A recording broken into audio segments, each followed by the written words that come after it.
ilo ene eorchuan paru peri japawan ailinge ine da lenua eno daru chumur chala ga ilo pewenado eorchulu kara le rojo romupung ilo radagi chuanion ailinge lenua chuanion aur rebrevju kap lur go lik ilo ailinge arno chadian to ailik jana pagado chicken gain lemarain chadri peri ilo drain kay jiwan ailinge darwa monolavin ewa ganar bak chagain me romupung ilo pewenado imraj magawa dalat ilo murnich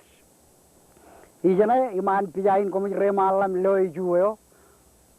ijo renupong ro ragar kubit alben pogoyo yeni pagare mini ene rir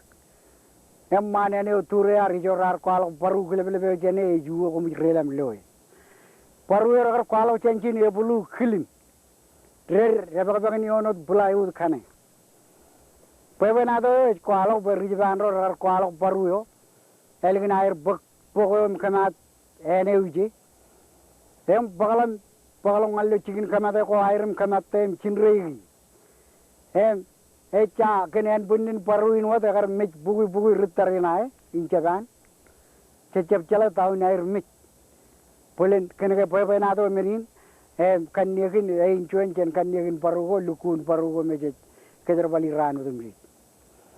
pewenado in me agar kablan lang em chuikan rong jan yen ngan yen alile agar idok pen tabardok jin nganan kagar mole ilo an pagadok ilo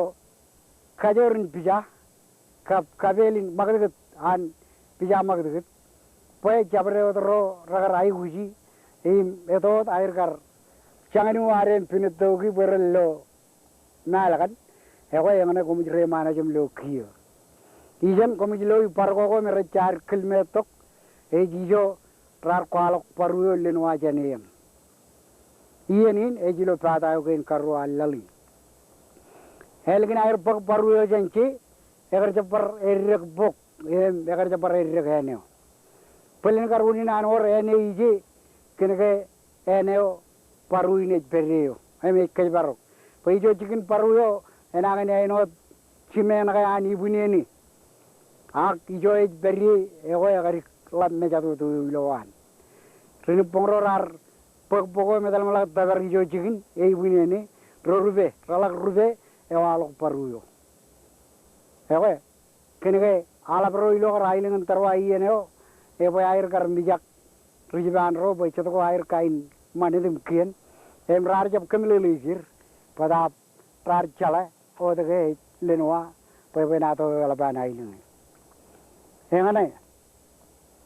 ijone medo aru rong jage komu relem loy e aidok do lo nai em e kwalo chejigin kareneo sabreo dien komna aji tongan ailing terwa komna kachidagi penar mirei alanga komna bugotok chigin gain merobung bung alanga komji tongan alele na kamre lei kum changno dan marung ken pe na don chigin robung bung e chibarigi pe bung ko air renchep chago chane be benangane be ben ego yangane melele go igichen karparuyo lenwa ergein alanga yoram rigalam rigal idongan aleleo ag ilongan terwa chuanian